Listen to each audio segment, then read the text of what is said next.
America, made a statement that he would end the reservation as long as BJP is there. Mr. Amit Shah should stop lying. And I again challenge Mr. Amit Shah.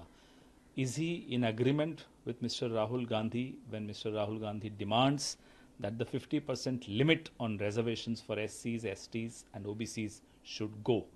Will Mr. Amit Shah join hands with the Congress party and remove this limit on reservations for SCs, STs and OBCs? He also made one more allegation that Abdullah Mufti's and Nehru Gandhi... He joined hands with PDP in 2014. Was PDP different then? Or he didn't have any knowledge of India's history, even today he doesn't have. I can vouch for that. But Mr. Amit Shah should realize that he's the Home Minister of this country. He's not just a small-time politician of the BJP. Sudhanshu Trivedi, BJP MP, he made an allegation against Rahul Gandhi. He said that the politics which Mr. from US is with this he has been sponsored porn, and I feel that same group in America is now showing advertisement against Prime Minister Modi. These are petty. This is a petty politics that BJP often indulges into, whether they are in opposition or they are the ruling party. They forget that for the last 10 years they are the ruling party of India. They are answerable, they are accountable, and the opposition will ask questions. People will ask questions. People will criticize you, and you should be ready to face criticism. This is democracy. Haryana election is also going on. Biplab Dev, the BJP MP, made an allegation. He said that the Congress has not declared the CM. Kumari Shelja has been insulted. She is a Dalit. The Congress has taken the vote of the Dalit, but now What's the point of declaring a CM or not declaring a CM? In BJP, it's a Parchi CM. In Rajasthan also, it's a Parchi CM. So it's better to have a CM elected by the legislative party than the Parchi CM that BJP goes and appoints. Please ask Mr. Khattar how deeply hurt and anguished and frustrated he is after he was unceremoniously removed as Chief Minister of Haryana. And his nephew has joined the Congress party now. And how do you look at the statement where he has dragged Kumari Shelja into this controversy? Why should Mr. Khattar talk about Kumari Shelja ji? He can't keep his own family together. His nephew has joined the Congress party. He should answer, give us a response to this. Let's talk about the Tirupati Prasadam row and where the Congress has been demanding a CBI inquiry. Nara Lokesh said that CM will make the statement regarding this. Nobody will be spared but will not drop this matter. It's very surprising that the executive officer of Tirupati, TTD, appointed by Mr. Chandrababu Naidu's government, comes and contradicts this claim that there was milawat in the Prasadam. So the Chief Minister and the government is saying one thing. The EO appointed by the Chief Minister and the government is saying completely opposite. This kind of an atmosphere is bad for my faith, is bad for the all crores and crores of devotees who have faith in Lord Tirupati. I think the air should be cleaned, the rumor mongering should stop, fast track inquiry should take place, and the strictest possible punishment to the guilty must be meted out. In Odisha, there is an alleged assault taking place between an army officer and a woman accompanying him. This incident has cleared up quite a lot. So, what IT cell of BJP. The role of the person who heads the IT cell of BJP is absolutely questionable. Even if he deletes his tweets against the army officers, even then the screenshots are there. How can the BJP IT cell run down the army of India just to protect the image of their state government in Odisha?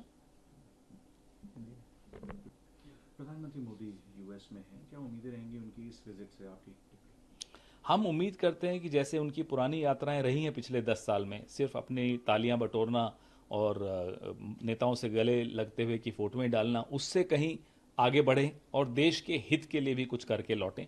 ये उम्मीद हमारी अब वैसे रही नहीं, पिछले 10 साल में ऐसा कभी हुआ नहीं। और हमें इस बात की भी अफसोस है कि अमेरिकी सरकार ने प्रो खालिस्तानी एलिमेंट्स के साथ मीटिंग रखी। उनको आप एक तरह से लेजिटिमाइज कर रहे हैं, जो गलत है, पहले कभी नहीं हुआ, अप्रत्याशित है और इसकी निंदा करनी चाहिए। आम आदमी पार्टी के कन्वीनर अरविंद केजरीवाल आज जनता की अदालत कर रहे हैं जंतर मंतर में, और आतिशी ने भी कहा कि हम चाहते हैं कि आप देखिए साहब, जनता की अदालत तो इलेक्शन में ही होती है, उससे पहले और उसके बाद की अदालतें तो आप समझते हैं क्या होती हैं। खैर, ये उनका आंतरिक मसला है, उस पार्टी का आंतरिक मसला है, उसमें हम बीच में नहीं बोलेंगे। लेकिन 10 साल में दिल्ली की जनता अपने आप को ठगा हुआ महसूस करती है, वो बदलाव चाहती है और कांग्रेस पार्टी वो बदलाव लाने के लिए तैयार है। अमित शाह जम्मू कश्मीर में थे, उन्होंने रिजर्वेशन पे फिर से बात कही, उन्होंने कहा कि जब तक बीजेपी है तब तक रिजर्वेशन। अभी बार बार झूठ को दोहराने से तो कोई लाभ नहीं है। मोहन भागवत जी का वीडियो हम अमित शाह को भेज देते हैं, आपसे नंबर ले लेंगे उनका, जिसमें वो बड़ा स्पष्ट कहते हैं कि जब तक अन्याय है तब तक आरक्षण है। राहुल जी ने यही कहा था, क्या गलत है? संविधान ये कहता है, बाबा साहब अंबेडकर ये कहते हैं, बाबा साहब अंबेडकर के प्रपौत्र डॉक्टर राजरतन अंबेडकर यही कहते हैं। ये सब गलत है। सिर्फ भाजपा के अमित शाह सही हैं, जो लगातार एक झूठ को 1000 बार बोल के उसको सच बनाने की कोशिश कर रहे हैं। वो सच नहीं होगा, क्योंकि राहुल गांधी ने कहा है कि 50% की जो सीमा है दलितों, आदिवासियों और पिछड़े वर्ग की आरक्षण के लिए, उस सीमा को भी समाप्त कर दें। क्या अमित शाह सहमत हैं? क्या उस सीमा को समाप्त करेंगे? हम चुनौती देते हैं भाजपा को। एक और आरोप लगाया कि अब्दुल्ला मुफ्तीज नेहरू गांधी फैमिली ने टेररिज्म को बढ़ावा। इतिहास पढ़ा है? अगर इतिहास पढ़ा होता तो 90 के साल में जब ये आतंकवाद बढ़ा, वहां जब कश्मीरी पंडितों को वहां से पलायन करना पड़ा, किसकी सरकार थी केंद्र में? विश्वनाथ प्रताप सिंह की सरकार थी। कौन समर्थन देता था उस सरकार को? भारतीय जनता पार्टी समर्थन देती थी। क्या समर्थन वापस लिया? नहीं लिया। क्यों नहीं लिया?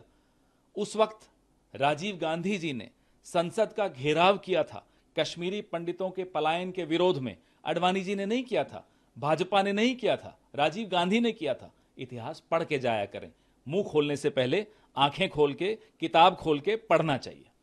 बीजेपी के एमपी हैं बिप्लब देव, उन्होंने कहा कि कांग्रेस ने अभी तक अपना सीएम कैंडिडेट नहीं डिक्लेयर किया और शैलजा के साथ हमारे यहाँ पर्ची सिस्टम तो है नहीं, इनके यहाँ तो बेचारे विधायक बैठे रह जाते हैं, ऊपर से पर्ची आती है, पर्ची खुलती है, बन गया एक मुख्यमंत्री।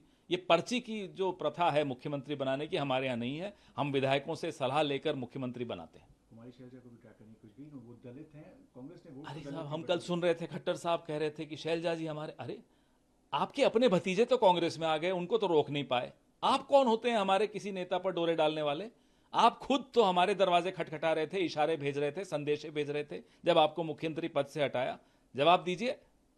तिरुपति प्रसादम की बात कर लेते हैं, जहाँ पे नारा लोकेश ने कहा है कि जो डिमांड सीबीआई इंक्वायरी की हो रही है उसमें सीएम स्टेटमेंट जरूर देंगे, मगर स्टेप्स लिए जा रहे हैं जिससे इतने दिन आप एक बात सोशल मीडिया पे डाल देते हैं, लैब टेस्ट रिपोर्ट, उसके बाद चुप हो जाते हैं। आप कहते हैं मिलावट हुई। आपका एग्जीक्यूटिव ऑफिसर टेम्पल बोर्ड का, जो आप ही ने बनाया है, आपकी सरकार ने बनाया है, वो कहते हैं मिलावट नहीं हुई। ये किस तरह का माहौल आप बना रहे हैं जिसमें हम जैसे करोड़ों लोगों की आस्था के साथ आप खिलवाड़ कर रहे हैं, हमारे मन में रोष और बढ़ा रहे हैं? क्यों बढ़ा रहे हैं? आप इसमें स्पष्टीकरण दीजिए। आप तमाम डिटेल्स को सार्वजनिक करिए।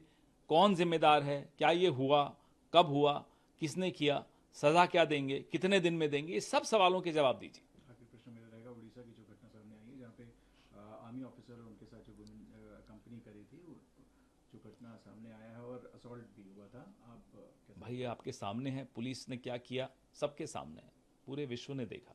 उसके बाद बीजेपी आईटी सेल हमारे देश के वीर सैनिकों के खिलाफ जाकर उनको झूठा साबित कर रहे हैं, कह रहे हैं कि उन्होंने गलत किया।